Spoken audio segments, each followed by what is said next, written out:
नमस्कार दर्शक बंधु आपण को आम चैनल को स्वागत। आजिर भिडियोटी समस्त कुंभ राशि व्यक्ति विशेषों बहुत अधिक गुरुत्वपूर्ण रही। कहीं गुरुत्वपूर्ण रही यही भिडियोटी को आग को देखिले निश्चित भाव में जानीपर।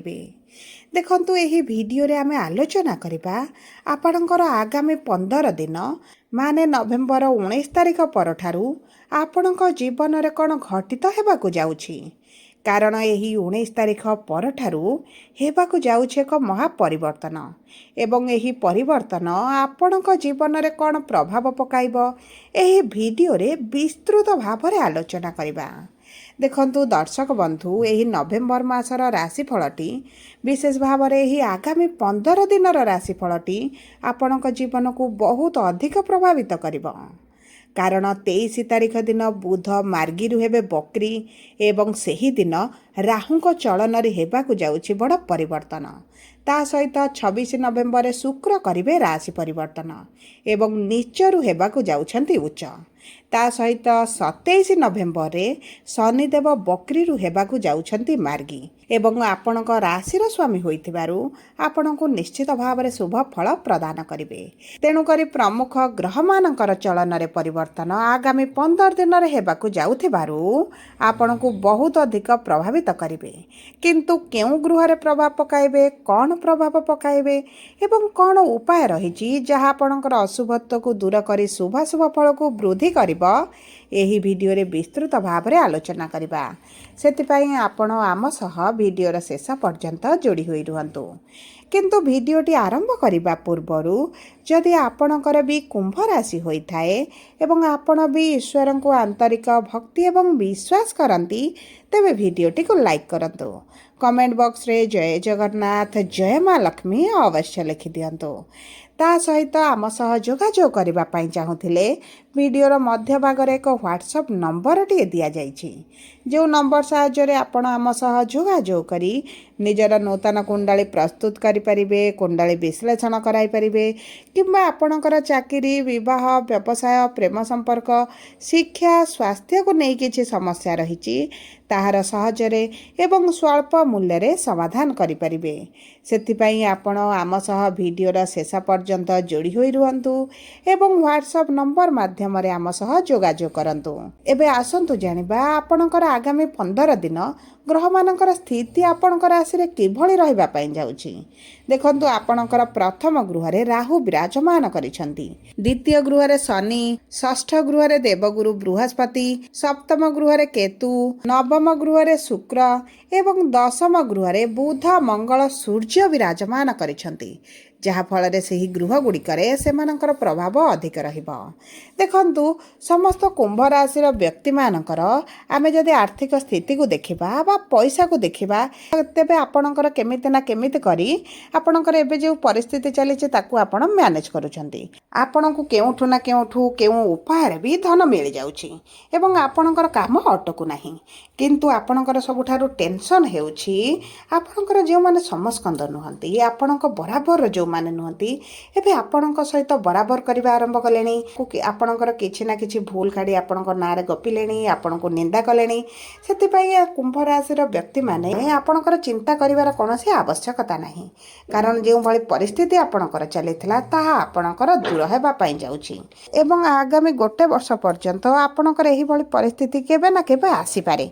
किंतु आगामी 6 मास मध्यरे आपणक परिस्थिति रे निश्चित भाव में सुधार आसिबो एवं विशेष भाव में राहु जेहेतु आपणक राशि रे रहिचंती एवं नक्षत्र परिवर्तन करी शतभिषा नक्षत्र को राहु आसुचंती निज नक्षत्र रे रहिबे।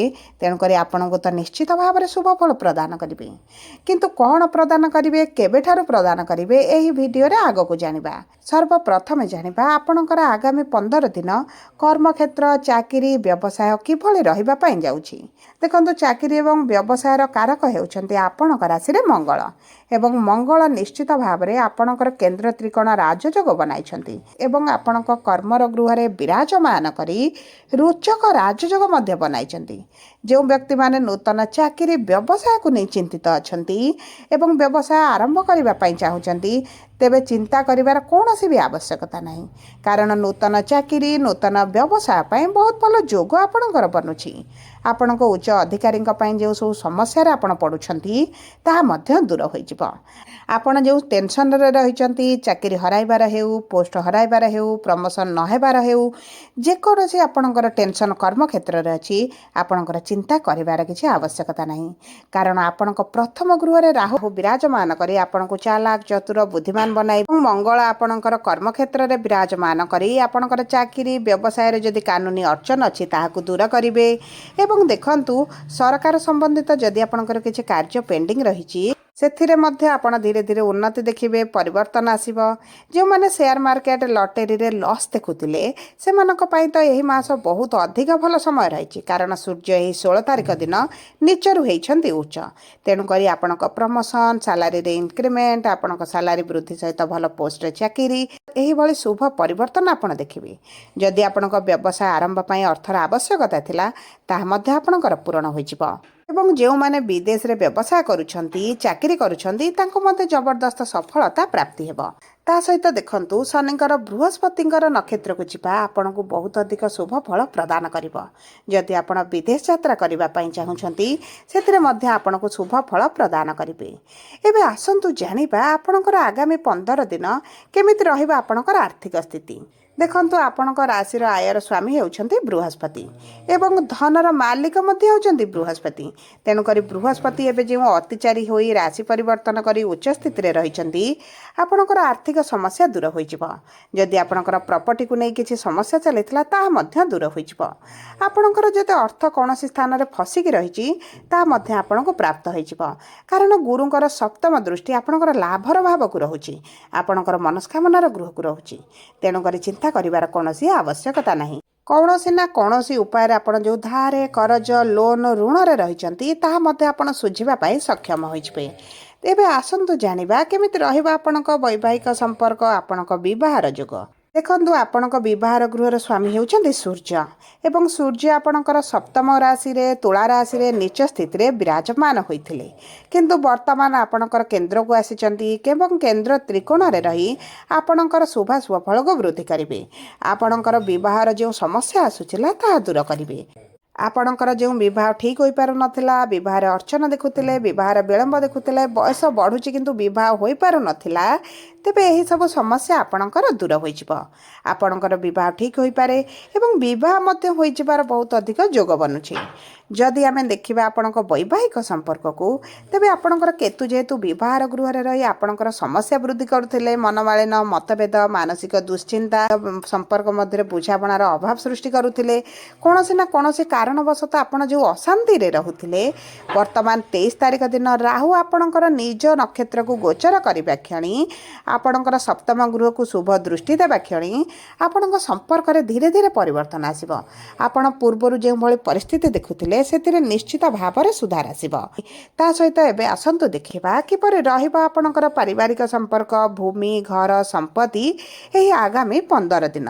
ଦେଖନ୍ତୁ, ଆପଣଙ୍କ ରାଶିର ଭୂମି, ଘର, ସମ୍ପତ୍ତିର କାରକ ଗ୍ରହ ହେଉଛନ୍ତି ଶୁକ୍ର, ଯିଏ ଆପଣଙ୍କର ଭାଗ୍ୟର ଗୃହରେ ଅଛନ୍ତି।